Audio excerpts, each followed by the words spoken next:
What's up, everybody? As promised, like I told y'all, we will be doing two-a-days over here. Not won't be doing two-a-days every day, but this is one of those days. This is one of those days. Maybe Monday, Wednesday, and Friday we will be doing two-a-days. So come on in. Y'all know the deal. Y'all know the routine. Make sure you hit the like button, whether you're catching this thing live or you're catching it after it's uploaded.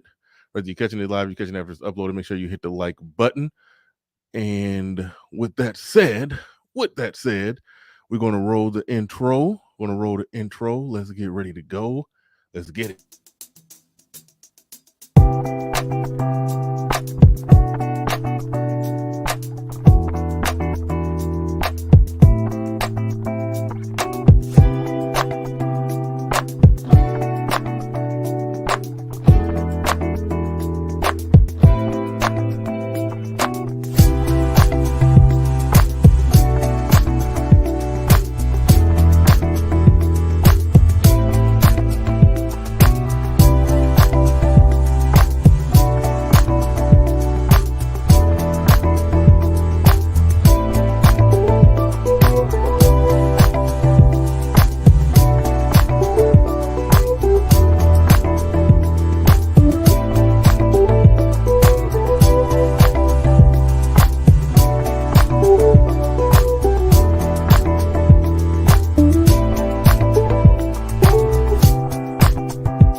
Peace, folks.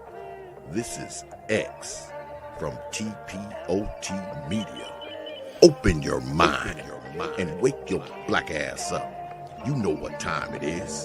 Hit that damn like button as you make your way in the door. Grab a seat, settle in, get ready. It's the Grown Man Hour with your host, my man, Bernard Riley.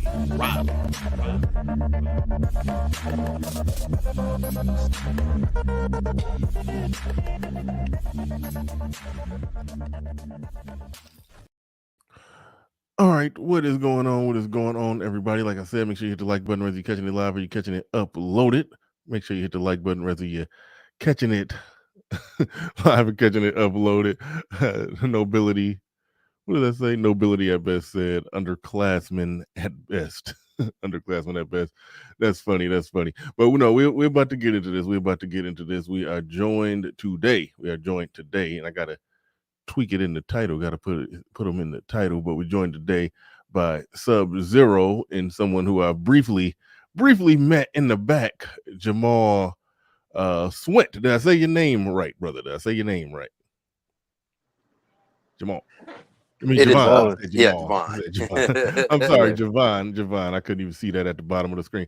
Javon Swint. Okay. Welcome to the show and welcome back. Welcome back, SUBZERO. Always glad to have you back on the show. Welcome aboard. Welcome aboard.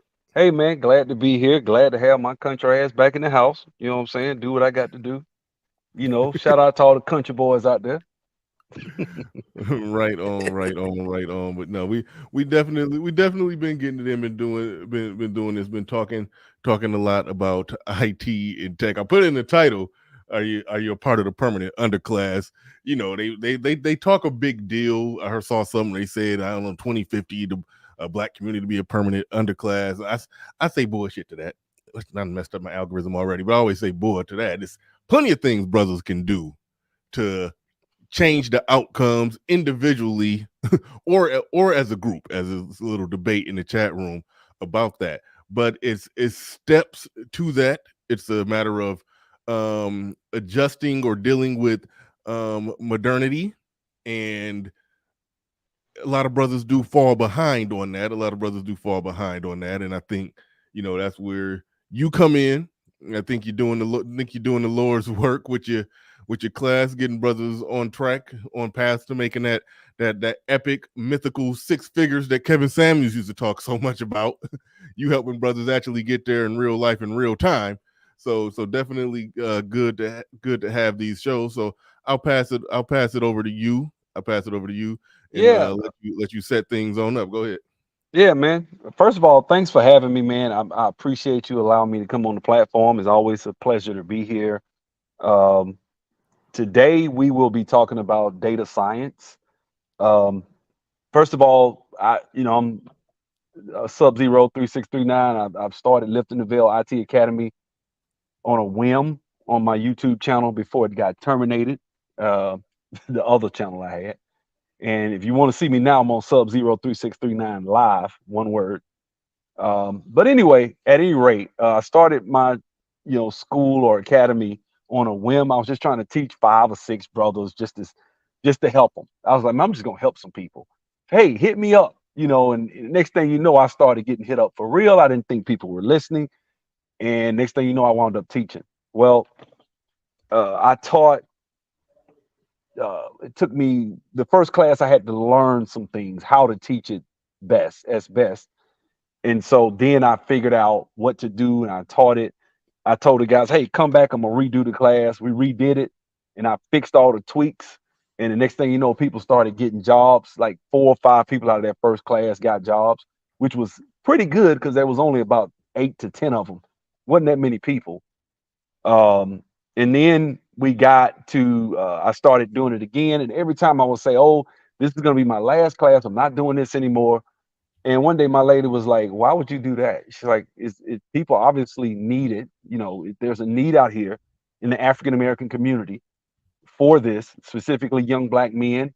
Why don't you keep doing it and look at it as a business? And from that point on, I started thinking of it as an opportunity to really grow it and be big. And that's it. I want to be like Ray Kroc with. I'm the McDonald's of tech schools. You know what I'm saying? Well, Want to really get out there. he stole McDonald's though. You trying to be cutthroat with it? Nah, I ain't trying to be cutthroat, but that ain't me. I don't think you have to be cutthroat. I guess I should say Sam Walton. How about that? Sam There Walton. you go. Yeah. I don't want to say Ray Kroc. Everybody thinks business is just step on people's back. It's really not. But at any rate, you do have to be careful. But like I said, the reason I'm offering this class, first of all, I've been doing database development. We did business intelligence. We're doing data analytics. We're doing Salesforce. Now we're doing data science. And you might say, well, why are we doing data science? First of all, data science is the highest paying field you can find, right, in IT. You know what I'm saying? And I can, and you, if you look on my channel, there's a video I did called The Future of Lifting the Veil Academy. And on there, you can see where I read the article. And I don't have the article now. And the students are down there in class now waiting on me. And so I told them I'll be in there about an hour. But so I don't want to go around down there because it'll be real loud. But I could read the article. But the article basically states that per capita is the highest paying field. And the brother who's sitting right in here with me is a juggernaut. I spoke with him. He's a data engineer. He's among other things, but he's a data scientist. And I'm gonna let him explain to you what data science is. But I just want to tell you guys, you're in for a treat. This brother's a great teacher. You're gonna see that when he started talking. I've spoken with him. He's had his fingers on a lot of different technologies. And this field, the average we're talking about mid is about 150,000. So now the reason I say that's good is because my students get senior positions most of the time. A lot of my students don't get junior. We don't go for junior positions. So you can fall right in that middle rung, which would be 150, and I've seen north of 200 and more in this position. Obviously, there are positions that pay more, but if you average up all of them, this was going to be near the top. If not the top, it's like number 2 or something. It's way up there. And so we want to offer the skill sets that pay the most money. And we want to make sure that we make it as simple as possible. We're about to do the DP Microsoft certification, and we're going to show you how to do that. We're going to talk about all that. And without further ado, let me introduce Javon. First of all, Javon has an extensive IT background. This brother has been working in the industry for over a decade. He understands a lot of the bells and whistles that it takes to be successful in this industry. You will not be, disappointed, and you'll be very well equipped. We talk about, and one thing at Lifting the Veil, what we do is we tend to talk about the soft skills. You could go. Oops, he fell off. I don't know what happened, but Yeah, I don't know anyway, what happened either. yeah, Hopefully, he'll probably he come should be. back. He should be back. He should be Yeah, back. but at any rate, you could go anywhere and get the soft skills. I mean, the hard skills, which is how to code, how to do this, how to do that. But if you want actually the skills that employers are looking for, not just that, but just also the ability to have staying power. One thing I love to brag about my academy, my students have staying power. They don't get jobs and get let go after a month. They keep their jobs because we give you the skills, we tell you what to do, what not to do. I give you all types of anecdotal situations where I've been through all different types of situations myself, and we pass this on to the students. I have students that reach out to me all the time. Hey, sub, this is what's going on. I don't know what do I do? I was like, oh, that happened to me one time, and we were able to alleviate that situation. So here's Javon right here. Javon, you there? Yes, I'm here. Can you guys hear me? Yeah, we hear you, brother. Go ahead and tell them, introduce yourself. Okay, I appreciate it. Well, I just want to say thank you guys for having me on the call. I'm definitely excited to talk with my community. My name is Javon Swint. I've been in the, just the data industry, over 10 years. And this is an industry I definitely recommend, our people, nothing against other people, but in the way things are moving now, I mean, this industry, I think, is the key for African American economic growth. I think if you're not in the tech industry, not saying you're doing something wrong, but I do think this is the key for our economic freedom. So, just a little bit about me. I've done stuff with governments, long story short, just helping them in the city of Atlanta basically integrate their old outdated technology with new technology. So I'm glad to be here, to explain to you guys, just a little bit about data science. And it is one of the top paying field. I mean, a lot of people think, technology or data science or just getting into the tech industry, they think is like really challenging. From my experience, it's not that difficult. The only difficult thing about it is really just doing what you learn in class. I mean, if you really just execute it, it works. So just kind of giving you guys like, a quick background on like exactly what data science is, and basically. I think we may have lost him again. Yo, Oh, can you guys hear me now? you there? Yeah, Oh, we hear you're you. good. You're good. Oh, okay. So yeah, so basically, data science, it helps. You basically just taking information. He must be getting phone calls or something. Yeah, Can you you hear me? might. Yeah, I don't Yeah, know. He's yeah. He probably might getting. have to put his phone on. I don't know how it works because I don't never do this on my phone. But I think I heard somebody say put it on airplane mode, and Yeah, then if you'll you're be at able to. home, you can probably use your Wi-Fi. Yeah. Yeah. So when he get back, we'll let him know about that. But let me ask you this question while he's trying to figure that out. You had said something about the importance of soft skills. Why when we're talking Well, about we're talking about IT. Why is soft skills needed? I mean, it's just let in me front of a let me computer. explain like Go ahead. this. I'm Yeah. gonna say it like this. First of all, you have to be well able to communicate, which isn't as hard as people think it is.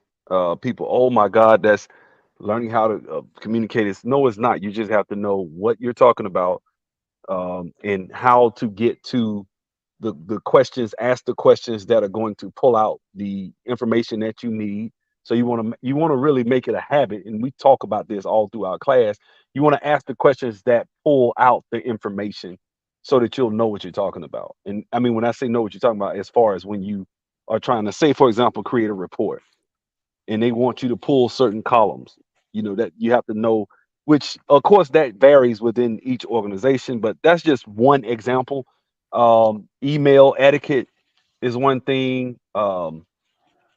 What else happens? It's a lot of different day-to-day things. I'm gonna tell you like this: what I've discovered having this academy is working from home is actually probably better for a lot of people than going into the office.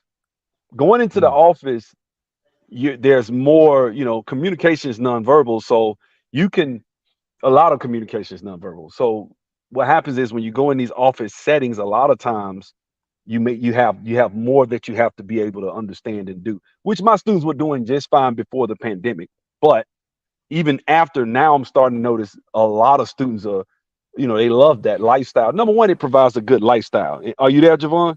Can you hear Yeah, us? I'm here now. Yeah, I can. Yeah, it looks like when I get phone calls or stuff coming in, it cuts me off. Yeah, man. I know you got all them women calling you, bro. I understand. I understand. I had that problem when I was single. Go ahead. You probably could do something like put your phone on airplane mode. I don't know Yeah, how keep that the works. Wi-Fi. Yeah, I think airplane mode cuts off the Wi-Fi too, though, or does it? Oh, If I you don't put know. it on like that. airplane mode and still connected to Wi-Fi, it'll still let you get back Oh, on it. Yeah, so I'm gonna try that. Okay, yeah. but yeah. Look, we've been, like I said, I think a lot of the different situations and scenarios, there it's a case by case thing. And for example, I'll like what we do at at Lifting the Veil. What we do is we listen to interviews. That's one of our biggest things. We listen to real live interviews, and I say why you're not getting the job. I say you're not going to get this job because you said this, or the way you said this, they would assume this. And I tell them, hey, you're dealing with A-type personalities. A lot of these people are people that went through, got out of college, got a job, and been working in IT for years. And so you need to understand the lingo. And that's what we try to focus on. It's a culture, it's a dance, it's a rhythm. And once you learn the rhythm, man, you can always dance. Once you know the electric slide, you got it, right? And that's about how difficult it is. The electric slide. It's not as difficult as you think. You do not, it's not about math. I know, I actually had a situation that I might get into later about that. But what I want to do is, like I said, we're talking about data science today. And Javon, what is that? I want him to kind of get into what is data science. Mm-hmm. Yeah, so data science, I would like for everyone to look at data science as like a detective who looks at a lot of information and try to figure out what it means. So they use, different tools and different formulas that are already given to you. They help solve a problem on what the information is trying to tell us. So that's kind of like breaking it down, I guess, in simplest terms. But to get more technical, a data scientist is just someone who works with large, complex sets of data from different sources, and they basically are looking for insights to help organizations make better decisions. So let's say if you're doing it for a business or for a company, they may have already collected large volumes of data and basically just need you to analyze and clean it and just remove inconsistencies or errors or any missing values. Now that does sound like a lot, but trust me, they already have technology available that does all this stuff for you. So it's not like you have to go in there and really, line by line count the data. I mean, it's a lot of it's already done for you based on the pre-existing tools that you can use. And so I like to tell, just my community, if you know how to use social media, if you know how to use Instagram, Facebook, or look on YouTube, or just use, those websites in general, you can know how to do data science. I mean, and I think that because to me it was that simple. I mean, I don't have like a large college background, or I don't have like a degree where I went and learn. My friends have degrees. Like I got a friend who has a PhD in data science and analytics, and he was telling me that college made him go through that long process so he could pay all that money, pay all that tuition fees and stuff like that. So it took him a long time to get it. But realistically, data science, in my opinion, is just more hands-on. The faster you can get hands-on with the information, the faster it is for you to basically apply it. So for me, like just touching base what I was saying earlier, how tech has African American economic freedom. I mean, like I said, man, if you can take social media and you're trying to find the latest meme, or you're looking for somebody and you go through all those profile pages and all those information pages to find who you're looking for, that's basically what data science is, broken down like that. You almost use data science in an everyday in your everyday life if you're on social media or using YouTube in any form of way when it comes to looking through large amounts of profiles or looking through a large amount of people to figure out A, who you want to follow, or B, what do you want to listen to? So, that just, Yeah, my mind is kind of weird when you said that. So okay, so theoretically, if a guy is trying to find an IG model, he don't quite remember her name, but he just going like it's not like you said is is he doing data science if he's going through social media profiles to try to connect this and connect that and find that and there she go. Right, exactly. And so like Okay, I thought you was gonna tell me I was crazy, but that's what I heard you saying. So you saying that's accurate. That is data science. yeah, because so here the thing is, it's not like you built Instagram and you got to manually go outside and look for those people. Instagram already has those pre-existing tools that makes the science of all that data easy to look for. So Right. that's what I want my community to understand. It's one of the highest paying IT jobs you can do, but literally like companies already have the pre-existing tools. They already say, well, hey, go here, click here, drag drop here, analyze here. What was the results? So like I said, anyone, who uses social media, like I said, you looking up an Instagram model or just anybody you looking for, that's data science right there. So if I hired you and said, hey, I need you to, look in Miami and find me, women that look like this. So I would basically email you the information I'm looking for, and or if I'm looking for this type of music, I would tell you exactly what my parameters are. You would go in and use Instagram Explorer. You would use all the tools Instagram has already given you, and you would basically complete the assignment. And so when I was explaining to one of my friends who's trying to get into, the data business, he was like, man, I just feel like, I have to be like this really, really smart guy. And I'm like, hey, if you can, if I gave him a simple assignment, hey, find me 5 Instagram models that look like this, that fit these 10 parameters I'm gonna give you. So he gave it to me, and I was like, that's data science right there. And I was like, see, the internet will make it seem like it's this big thing, and it is. But from an actionable standpoint, you're just doing it right now. So sometimes that it sounds technical, but from an actionable standpoint, you're already doing the technical of it. Just like when you're using the internet, you don't know the technicality how the internet works, but as long as you stay within the parameters that's given to you, the internet makes sense for you to use. Mm-hmm. All right, And real that's it. quick. I think that's it. Go ahead. Oh no, real quick. I was about to read the super chat. Somebody had a question, but I'll let you say what you were going to say before I read the question. No, I Somebody was asked gonna a say good. that's it. I think we as African Americans are so fearful and shook and just scared of IT. But when you're talking about closing the economic gap, the earnings gap, when you're talking about it's specifically now in the 21st century, and I think what you're seeing right now is the separation of knowledge and learning Yeah. from the institutional situation, because that's what everybody's saying now. In these colleges, if you look at a lot of them, they're still charging 10, 15,000 for a little certificate now because they know people the cat is out of the bag.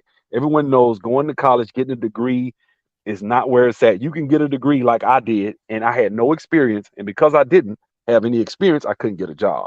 So it was like a chicken and the egg scenario. And what happened was I was able to get in by getting experience and working with my brother's organization and stuff. And that's how I was able to get started. But a lot of people don't have those opportunities. And if you really want to get into IT, the first thing you want to ask yourself is, first of all, what do I want? Like, okay, if you want to get into IT, you're like, okay, I'm getting in for the money. Am I getting in for a career? I got in for the money. I'm truthful. You don't have to love what you do. I know people, oh, I don't have the passion. I don't have look, man, I don't love what I do. I do it for money. Right? I'm just telling the truth. I'm not just in love with IT. I don't sit on the weekend and code for fun. That's not my idea of having fun, right? It's not it. It's probably not most people's idea of having fun, right? I don't think Javon, he's very good at it, but I don't think he sits around on a Friday night. You know what? Instead of going to Magic City, I'm gonna sit here and code some Python. Like That's true. that's not what. No, I go smack some ass. That's what it is, right? And so black people specifically, we love to have fun. We love to. So we got to ask ourselves, you want to say, well, how do I marry the two? Well, you can live a quality lifestyle by one, living on less than you make, earning a substantial salary. Putting those two together will give you the lifestyle that you want, and you can work from a laptop. And if you even when I've gotten fired, and I have been fired before, the beautiful thing about IT, when you have a skill, you can get back to work in a matter of weeks. It's not one of those situations where, oh my God, I got fired. I remember I watched a documentary some years ago on HBO about a car plant that they shut down. I think it was in Flint, Michigan. And it was these people in their mid-30s crying like somebody died when they shut the plant down. And I was like, why don't No, they just get new skills and go get another job? You probably no, know where I'm talking about. no, no, I don't know exactly the one you're talking about, but I've seen that with my own eyes. I was working for a automotive plant that made parts for GM, and yeah, that plant shut down, closed permanently, and it was shoot. You probably heard of TRW or no? Probably not. No, I have I mean, yeah, you would. Yeah, you weren't living here. I mean, you from this area, right? no. I'm from the South. My homeboy live up there in Saginaw. Okay, I remember you told me. Yeah, you told me something about something. You Yeah, told he me you got played. He something. a You got 7-footer. He a 7-footer. Played ball with me. He live up there in Okay, cool. Saginaw. Yeah. I knew you had some connection here, but yeah. It was a plant down here I was working at that shut down, and yeah. I saw grown people crying. I saw grown people crying because if you don't have a particular skill set, but you find a good job that you've been at a while and they paying you good money, when that closed down, yeah, you starting over. I experienced that. I had to. And then you have to take whatever comes your way. Yeah, I've no, walked I I've I walked off experienced that. jobs. I've walked off jobs with no job before Mm-hmm. on my own volition because it wasn't a good fit. Yeah. But you know what? I can say that. I know because I know my phone rings every day. Every day Mm-hmm. my phone rings. I got maybe 5 or 6 calls today. Every Monday your phone is going to get ran. That's a good feeling. People calling you. Okay, what you got? Send me what you have. I'll look at it in the email. They call right back. Did you see it? Did you want? I mean, look, what's your rate? What do you want? I'm like, look, Yeah. man, I got 12 years. Throw out a number. I got 12 years in the game, 13 years, 14 years. What do you think would be nice?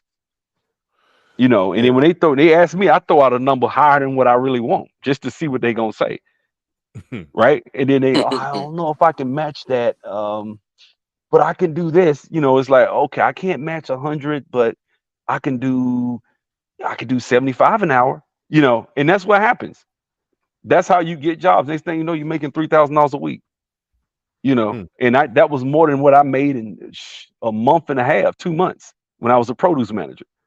But that's the thing. There are people out here making what you make in a month in a day in IT, some of them. You know what I'm saying? So you got to think. In a week, I would make $450 after taxes as a produce manager at Winn-Dixie. And Mm. that was after taxes. That was $13.50 an hour.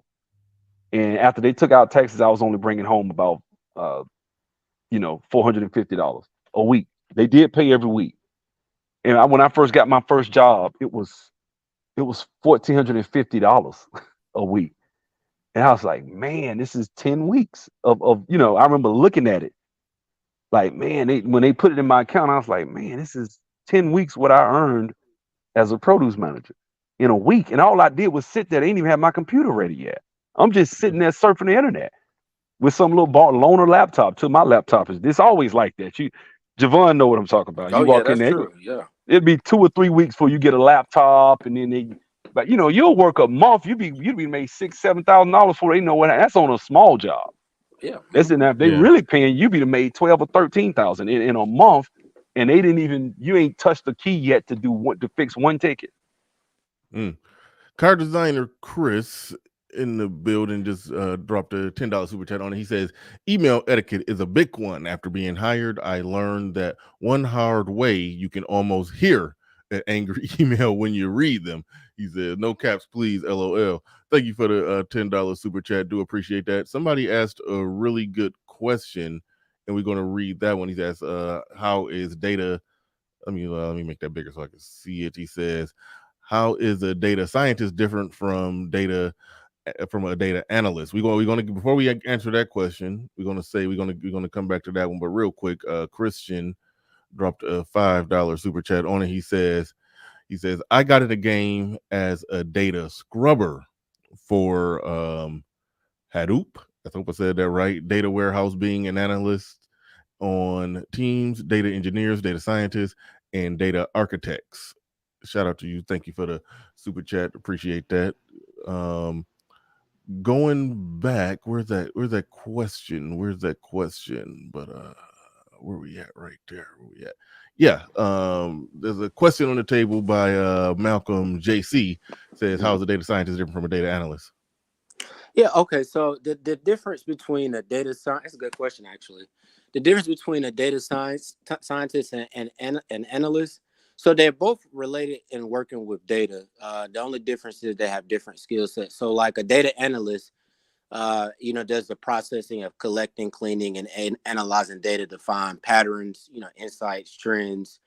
But data analysts usually work with smaller data sets and, focusing on just analyzing data to answer specific questions or solve specific problems. But like a data scientist, they have more of a broader set of skills. They do collect, clean and analyze data, but they use more advanced uh, ways, to develop predictive models and algorithms. So they use things more like machine learning techniques to work with large and complex data sets.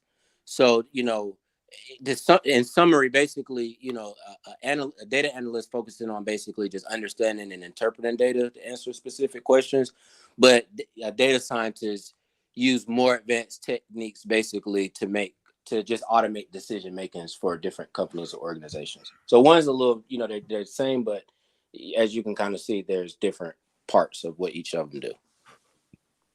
Mm-hmm.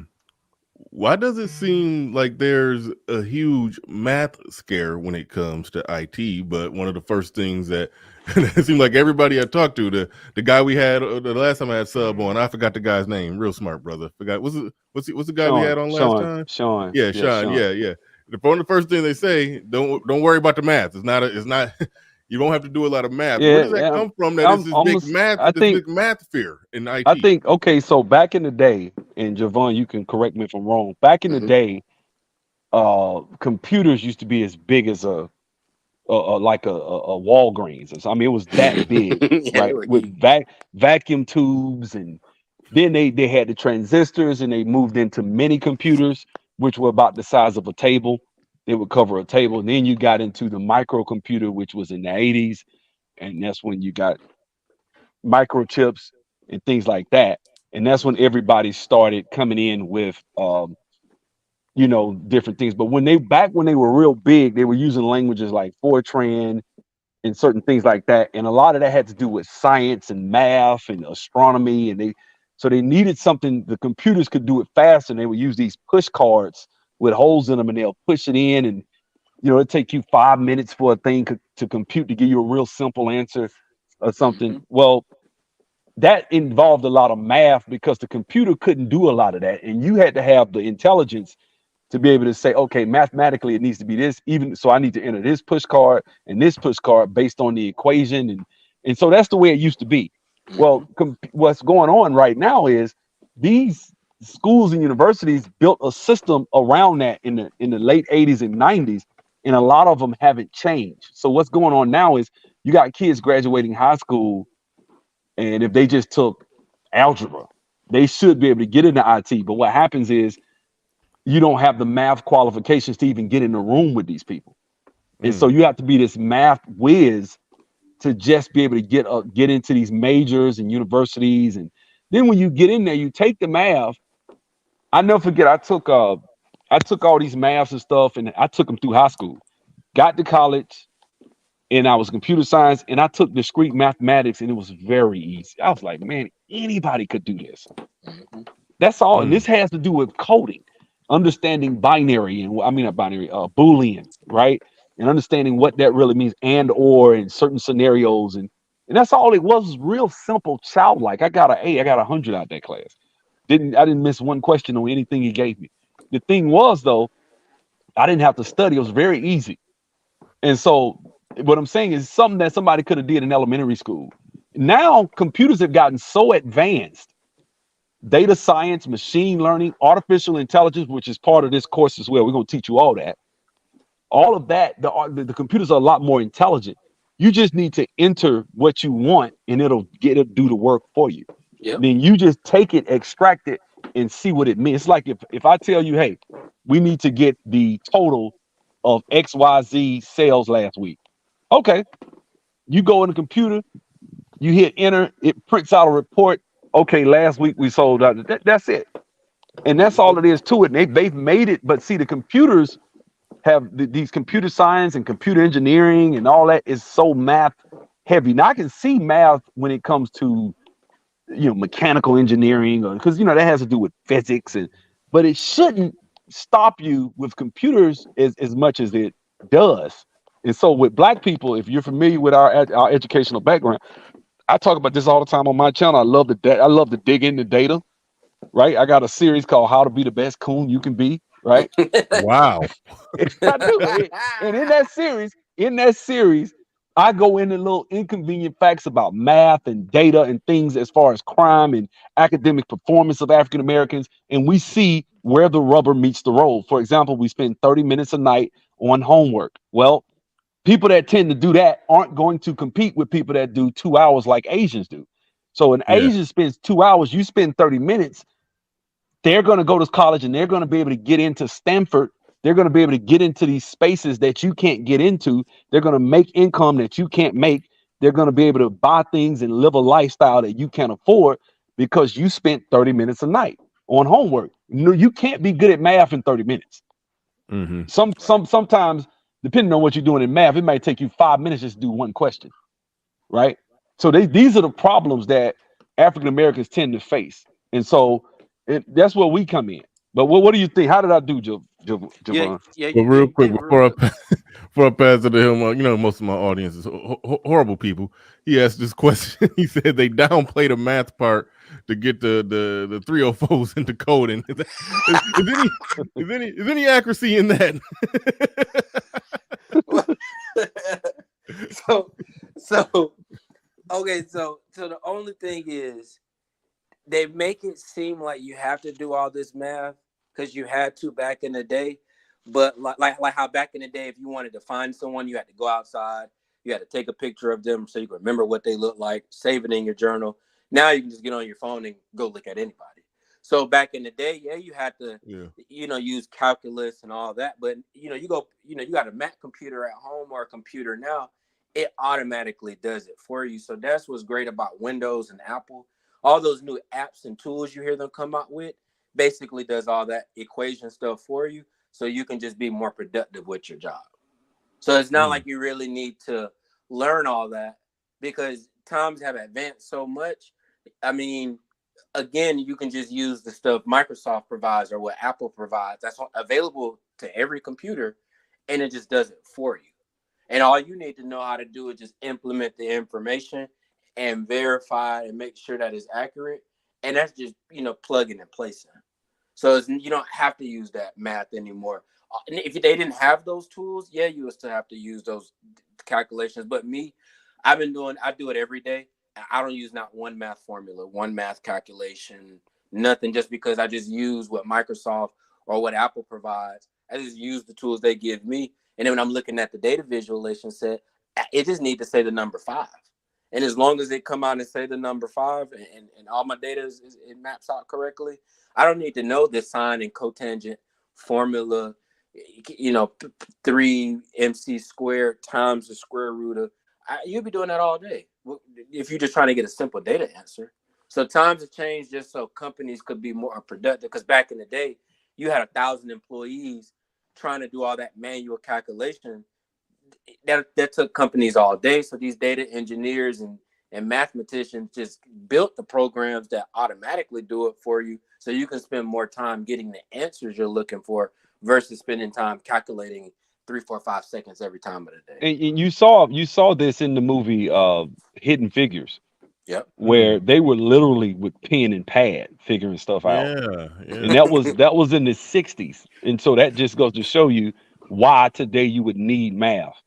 Whereas today, when you see, and another thing when it comes to IT, let me say this.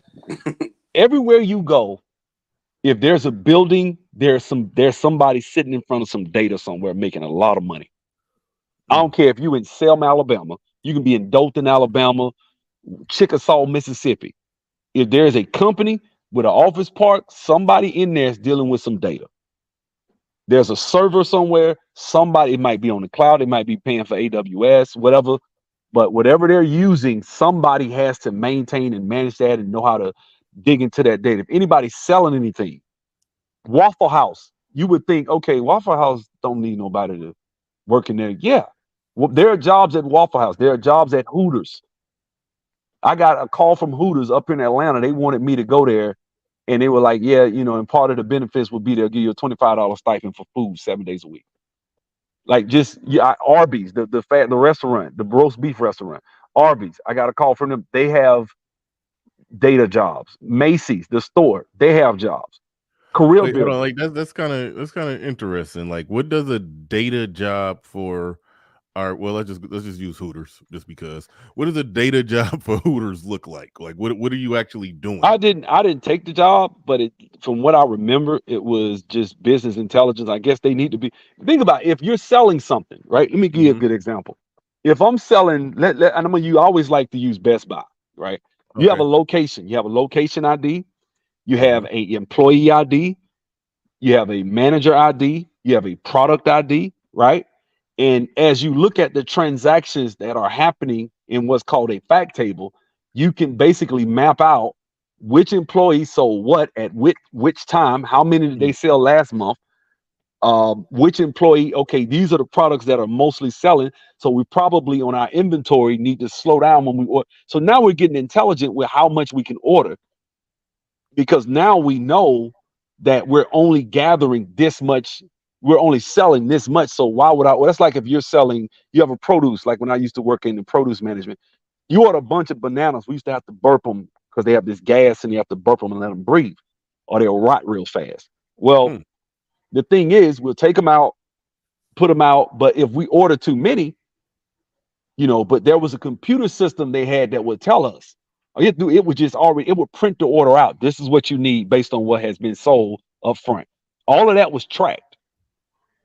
It was tracked. And specifically, if you have one of those little keychains, what these companies do now is they track your information, they get your name, email, phone number. Why? Because what they want to do is they want to track what you buy so they can send you certain emails specific to what you want. And so this is intelligent and smart business. I just watched The Founder on Netflix, I was and just about to bring that up. You yeah, and are you about to mention the part where they basically did their own, I guess, data analysts or data analytics or whatever it's called? Forgive me, but and that's how they figured out that they had to get rid of basically the majority of the menu, like of the stuff. That, it was things that they weren't selling, and the cost yeah, to keep all this stuff in here it was became like too much. 87. He's like 87% of what we sell is hamburgers, fries, and drinks. Why are we focusing on chicken? Why are we focusing Yeah, on? And so exactly. they focused on what for that particular organization made sense. And that's what, and when it comes to data scientists and what's called deep learning and artificial intelligence, that's what Javon does. And Right. so Mm. and the way we're gonna do it, and I want to talk about this a little bit. That we're focused on the DP 100 Microsoft certification. That's what we're focused on. Now, the way it works is we're gonna get the actual. We're gonna get an exam that's very close. I took the DP 900 about when was this? About what was that? October. When I took Mhm. it, I got a 98%. And the reason I got 98% out of 100 was because of how I studied and that's how we do things here. And so what Jovan is going to do, he's going to go through that, through the exams, the practice exams. We're going to talk. He's going to explain why this question is right, why this question is wrong. So when you go on the exam, you'll hear his head, you'll hear him in his voice in your head. That's what we're Hmm. going to do in the final week. But we're going to spend the first class is 4 to 5 months. We're going to spend the first month. We're going to learn Python, and then we're going to dive into the actual course material that's going to have you prepared to go out here and start, sitting for the exam. Once you pass the exam, you come back. We'll help you with your resume. We do interview prep, and we do certain things to really make sure you're prepared to go out and get. And your phone will ring. They'll call you. Oh yeah. And Mhm. yeah, go ahead, Javon. Yeah. No, I was agreeing with you. Yeah, they definitely will call you. I mean, it's such a high demand for it, and they don't have that many people that can actually do the job. I mean, you'll get constant calls. I mean, all the time. People needing you to come do this, come do that. So he's right. And another thing too, you got to look at, guys. Well, I'm gonna tell you why you're actually probably better for this than a lot of people from foreign countries. culturally, you're American, guys. Mm-hmm. You actually have a lot more in common with these people, these specifically these white people within these organizations. You have a lot more in common with them than a guy who, no offense, some people don't wear deodorant. Some people, they're different. And so those are things that you have to take into account. And we don't think like that's just like when I went overseas. I've been overseas in the 14 different countries. When you go overseas, you don't realize you're American till you get overseas and you see how people treat you. You see the difference. You're like, oh, I didn't even think of my American citizenship as something that people want until I got to Ethiopia. I went to Kenya, and people were like thinking and talking like, oh, we never get to see African Americans. They don't come here that much, and it was just they were so happy to have you in their homes, and they were so hospitable. And it was like, oh, being an American, that's when I realized being an American means something. And so the point I'm trying to make is when it comes to being American in here, we don't really see that. But they'd rather fly somebody over, give them a visa, which costs them $20,000 through a lawyer, and they'll pay that money. Like I got a student I trained in Benin, West Africa. He got a company to fly him all the way to Canada. He never left the country. They paid for everything and flew him to Canada, to Vancouver. I think it was Toronto or Vancouver. I can't remember. But he flew over there just because of what I taught him. These companies that's how much they'll pay all that money. And they got you sitting outside, and all you're missing is just a little tweak from somebody that can help you get over the hump, and they'll quickly give you a job because you're American. Mm-hmm. And you think, and another thing, what we do also is we want to try to get rid of these, I guess, wrong ideas and self-defeating ideas in your head. So we spent the first week really talking about mindset, dealing with the idea that, I was talking to Sean Friday. He said that some students told him that they have he always asks, what are some of the things that are self-defeating ideas that you may have in your head? And some of the students were saying stuff like, yeah, my dad told me them white folks ain't gonna ever let you have a job, and you'll be working for them forever, or you ain't, you don't belong, and you're not smart enough, you're not. And so we deal with that, because if you don't deal with that, guys, and you could take that any area in your life, but if you don't deal with that, that's gonna make your life hard. And so what we try to do is deal with those, ideas that you may have in your head that I don't belong here. They're smarter than me. I don't know this. I don't know. And then by the time you get done, you'll be like, well, that's not true. I figured the whole thing. You always tell people when you first get there, get a small victory. Go in, grab a ticket off the stack, read it, gather a few questions from somebody, and then just go ahead and knock it out. Because you knock out a little small ticket, that victory, first of all, it boosts your confidence. See, these are things we tell people. I had to learn this. See, I got fired. I got fired. I know how to get fired. So I tell them, hey, do this, don't do this, don't do that. When it's time to go to lunch, go. Don't sit at your cubicle. If they saying, hey, we're gonna meet up, even if you're working remote. If they say, hey, we want to meet up for lunch, go, smile, laugh at their little corny jokes, because it's politics. And then that's how you keep your job. Ask them about their kids. Get into conversations about their kids' education. And oh, really? And I tell we talk about all that. So by the time you're done, you understand. And so I'm do this every day. Like I'm finna go down there in a minute and talk to the students, and that's what I'm about to do. I'm about to talk to them about my cultural experience. Tonight I have a guy who is going to be a recruiter for Lifting the Veil. And if the students do well on these interviews, they're going to be working for Lifting the Veil as students. So now we're starting to add that branch. It's going to be a whole different branch within our organization. These are the things we're doing for people. And so we want to change lives. We're not out here to try to, rape you and have you sign us and give us $20,000 like mycomputercareer.edu. We're not out here trying to knock you across the head. He naming names today. I mean, I'm just saying. Look, I called my computer career because I see them everywhere, and I'm like, okay, well, this is my competition. What are they charging? Man, these folks want $22,000, and I was like, man, we $297 a month. And I've had so many people tell me, man, why don't you raise your price? That's not enough. You got people that come to you in 3-4 months, sometimes 4 or 5 months. They'll walk out of there, they'll get $100,000 job, and they paid you $297 a month for 4 months. Yeah, I'll do that. And I don't charge when you come back for review. I don't charge you 50 cents. I don't charge you for we don't. You got my phone number. Personally, you can call me, ask questions. Once a week, we go live in between classes. I go live and I do interview night. I call it interview night, which is Wednesday. And we on there an hour. I review if you want me to, and I interview the students. I enjoy it. And what happens is, as time goes on, and then I'm gonna tell you a beautiful thing about it. Let's say you know it, right? And Jovan can really co-sign this. Let's say you know the material, but you don't know how to talk about it, right? Like it's one thing if you know what joins are in a table in SQL, but if I ask you, okay, walk me through the joins, name all the joins for me, and it takes you 5 minutes, and you're stumbling over your words, and oh wait a minute, I forgot. You sounding like that doing all. I would not let you pass my interview process because at that point you're showing and demonstrating that you don't know what you're doing. And when you get in, and I tell you, when you get in front of these people, they're gonna do you worse than that. Even though you had to answer them like, yes, you were right, but I can't pass you. I had a student come in one time, got every question right, but he sounded horrible. And I told him, I said, man, I can't let you go.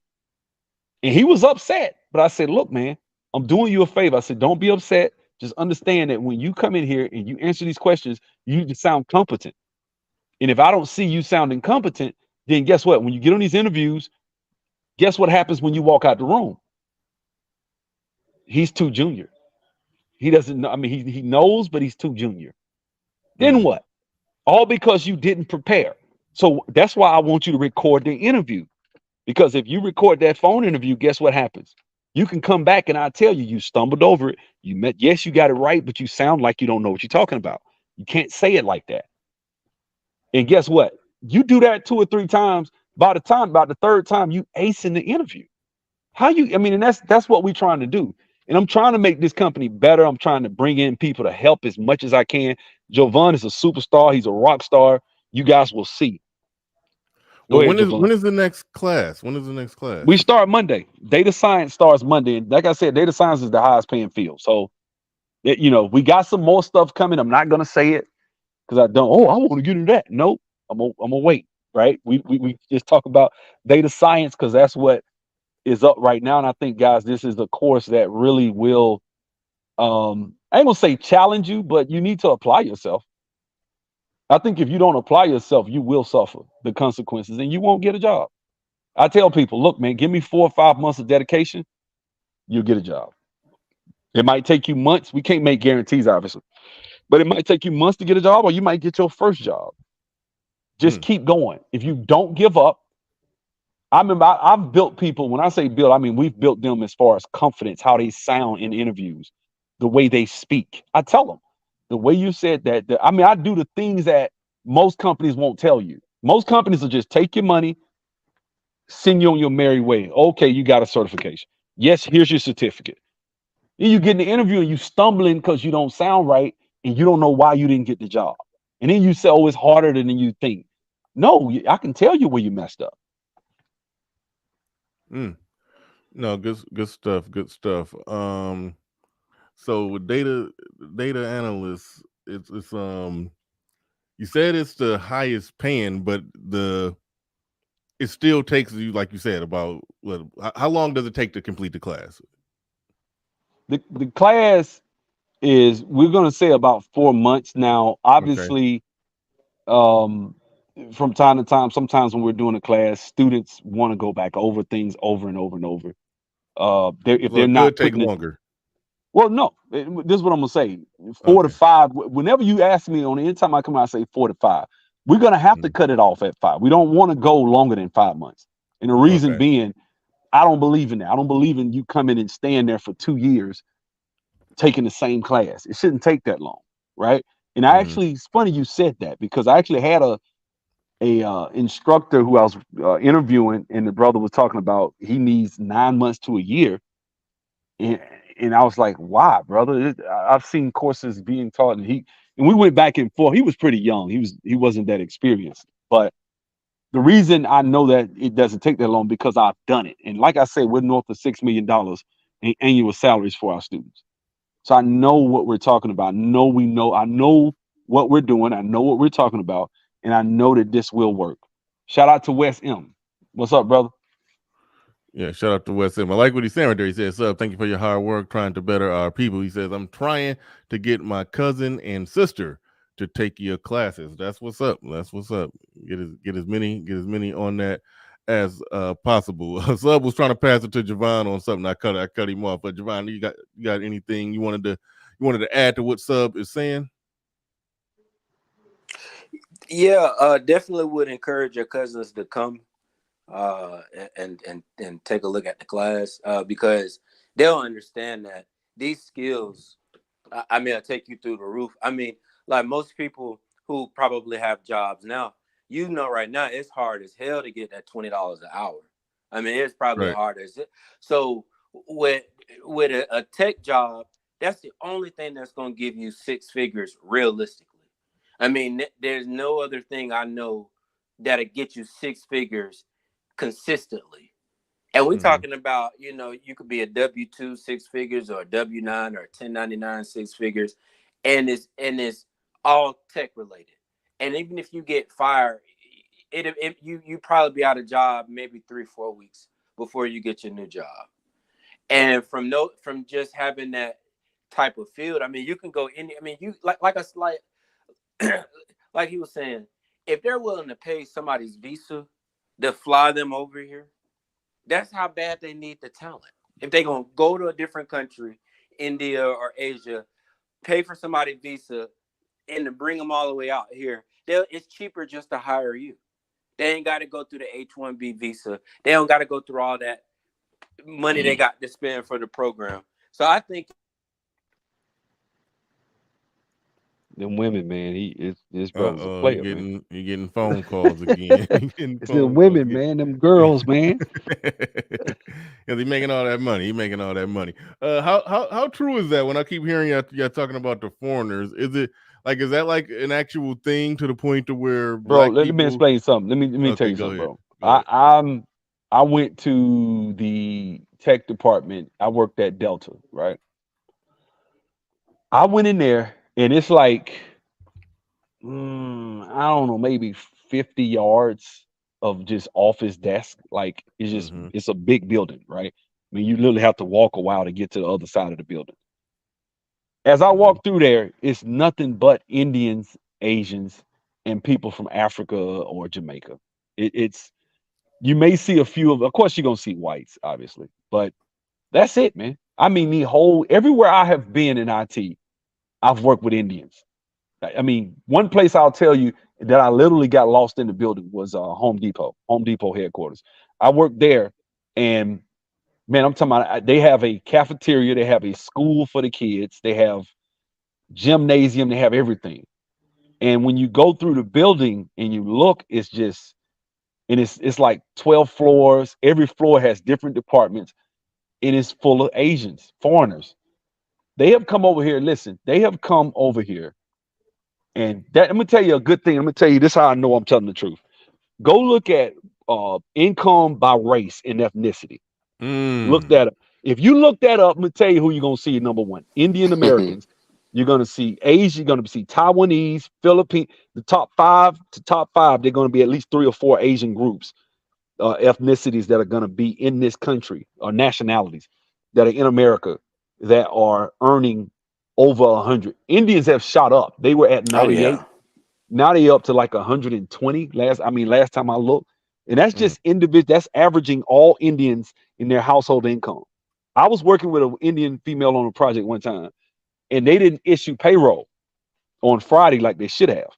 Well, I worked. I knew at 7 o'clock in the morning they didn't issue because I checked. Right, she was working and didn't even notice it because she doesn't care because she's not worried because her husband does IT. And they're like, oh, we'll pay you next week. She's like, okay, no worries. Because her husband does IT, she's probably making if I'm making 140, she making 140 minimum. She's sitting right next to me, maybe more. Then she got her husband, so they pulling 350 probably together or 300, and they live in Alpharetta. They got this big house. Their kids go to some little private school, and she was just didn't have any cares in the world. Didn't spend any money. She brought her lunch every day, and this lady's making 140,000 a year. She could have went and ate out wherever she wanted, did whatever she wanted to do. And I see that. And these people come over here, they get married, they raise their kids. And that's why when you go to like for example, the Duke TAPS program, which is like about an 8th grade, and I think they start at the 4th to the 8th. They look and see who's going to be the best and brightest, intelligent kids in the country. And it's at Duke University. Go and type it up and look at the culture and nationalities of those kids. And because I went to school with a guy that wound up at the Duke TAPS program. He missed 3 questions on the ACT. Right. Damn. And he did this in the 9th grade. I was like, this dude is a beast. Right. All A's, smart as a whip. He went to the Duke TAPS program. I didn't even know what it was. And these are the types of people that your kids are going to have to compete against, that we're going to have to compete against. You can win because it doesn't take all that. What it takes is having the skills and knowing how to interview. That's what it takes. You may not get the Silicon Valley job, but screw Silicon Valley. We're not trying to go to Silicon Valley. What we're trying to do is we're trying to put you in a position to win. The best way to do that is to place you in a position where you can work at, XYZ Corporation, Ashley Furniture, or some company, a furniture store, rent-a-center. And you be like, man, they got tech? Yeah. Every organization has tech. Specifically, if they have a lot of locations, you better believe they have tech. They have data, they have employees, they track all that information. If they don't, it'll get away from them. So they need you. And another thing with this artificial intelligence, let me say this also, in the future, artificial intelligence is taking over. This class has staying power for a long time. It's a cloud-based class. He's going to walk you through everything, the test questions, all that. But this skill set is the skill set of the future. They're going to need people that understand data engineering, data science. That's what we teach. You got anything, Jovan? I know we about wound up. What you got? Oh yeah. And the reason you definitely telling the truth. A lot of people do think artificial intelligence is going to replace jobs. It will replace a lot of jobs, but data science and data engineering and just data in general are the prerequisites for AI. So even though AI is going to replace a lot of jobs, they're going to need people that inject data sets into these networks. So the jobs that they're replacing, they need someone that knows data science to input the data into the machine. So that's where the jobs are going to go into. They're going to need so many people to implement new data sets into these programs that they have that self-automate themselves. Hey, could you answer that question? He says, how do you learn data science in 4 months? It's highly interdisciplinary in nature, in knowledge and tools. Data sets have millions of records. So, in my opinion, how you can learn data science in 4 months, because it's more of a hands-on experience.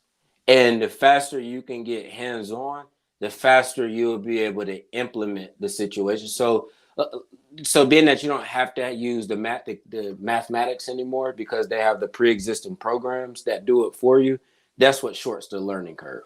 Because if someone shows you click here, import data here, and you get it correctly, and you understand the information correctly, you can understand it in 4 months. Now you may not be Mark Zuckerberg status or Justin Sun status as far but as you're employable.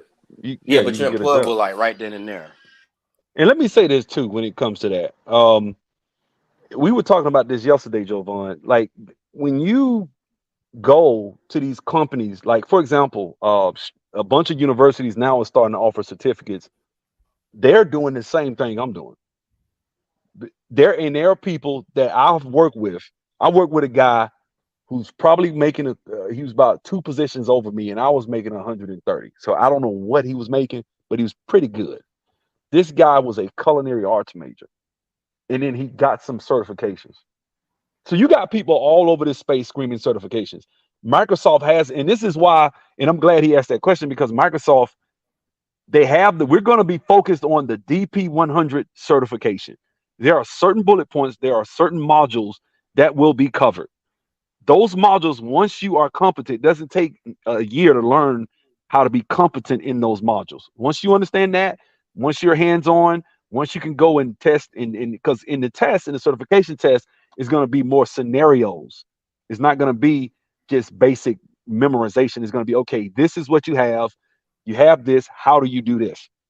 And so you have to be able to answer those questions. It may be a wordy multiple choice question, but that's the one. That's the way it works. And so I've been doing this for years. I've been able to teach data analytics, business intelligence, Salesforce. We did Oracle financials, and it didn't take all that. Now, if you tell a university or college to do that, then yeah, you're talking about 3 or 4 years. Meanwhile, you're in a couple of $100,000 worth of debt. You don't have anybody that'll tell you all the other skill sets that you need, but you can teach data science in 4 to 5 months. Mm-hmm. Here's another question on the table. The Clue Channel says, is your course for full stack developers? That's what I want to be. Oh, Uh-oh. for full stack developers. Let's see. If you want to be a full stack developer, let's see. That's front end included, right? Yeah, that's what I was trying to. Oops, that's what I was trying to figure out. If they want, if okay, so if their question is saying, is it for full stack developers? Are they saying? I might almost misinterpret the question. Well, I guess what they're saying is they want to know if they take this course, could they go be a full stack developer? And I would say no. Go ahead. Okay, that makes sense. Yeah, no, just because there are other parts that make up a full stack developer, but this would get you employable. To get you. So if you want to become a full stack developer, I mean, you would, go through the process and steps to be one. But with data science and data analytics, that's just more of getting you employable right now. Now, like after you're employed, if you want to continue your learning and become a full stack developer, then you would just do the necessary steps to become one. But this would just, if you're just trying to get your feet wet into the industry, into the high paying field immediately, then data science would be the way to go. And then on your own personal time, you could figure out the steps to become a full stack developer. All right. Good stuff. Good stuff. Oh, now here's Carter's out there selling clowning. mixtapes. Meanwhile, we trying to sell mixtapes. He's joking, but I mean, you present somebody with opportunity to sell some mixtapes or to learn some IT. Even though IT is clearly more lucrative than selling mixtapes out your trunk, Negroes they're gonna take their chances with the mixtapes. But no. Another thing I love about this lifestyle, man, I got out the bed this morning, I put on some basketball shorts and a tank top. Yeah. I sat in my bed and rolled over, logged in. I was logging and monitoring the database. I checked at like 6:30 just because I felt like it. Went back to sleep. I had a meeting at 10:30. I woke up about 9:30, logged in, logged off at about 4. First of all, I took an hour and a half lunch, drove my wife to Olive Garden. It's a comfortable life, man. It's just comfortable. That's what is more so that I like about it. Is the comfort of it. It's very comfortable. It's not stressful in the sense that depending on who you're working for, it can be. I'm telling the truth. But what I'm saying is it's not stressful for the most part. I'd say at least 85% of my jobs have been like pretty low stress. There have been a few situations where it was just high stress, but that's probably because it was a poorly built database. It wasn't built right. There were fires every other day. People were pointing the fingers, bad management. But guess what you can do when that happens? Put the deuces up. Get you another job. Quick. Yeah, you got the skills, you got the certification, you got the skills, you got the experience.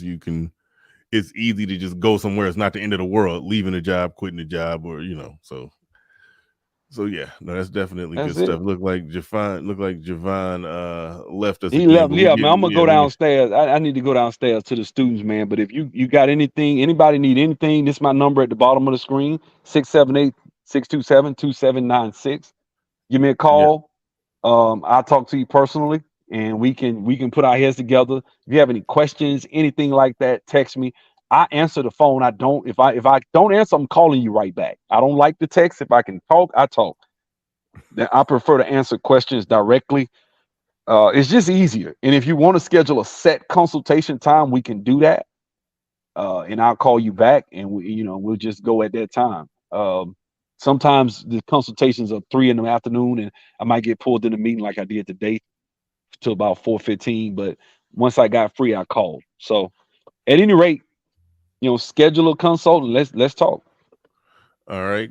All the info will be in the description of the video. It'll be in a comment linked to the top in the description section. So y'all should be able to contact SUBZERO. Should be able to contact SUBZERO if you got any further questions. But with that said, no, thanks again. Was doing another good one, putting this great info out there. Look, I look at we talking about the Black community, and can the Black community be saved? I mean, look, you're saving it one person at a time, getting people certified and high paying. I mean, we jobs in preach IT. against That's we where preach it goes. against we preach against individualism. A lot of us preach collectivism and stuff like that. But at the end of the day, in order to help the collective, you have to be an individual first.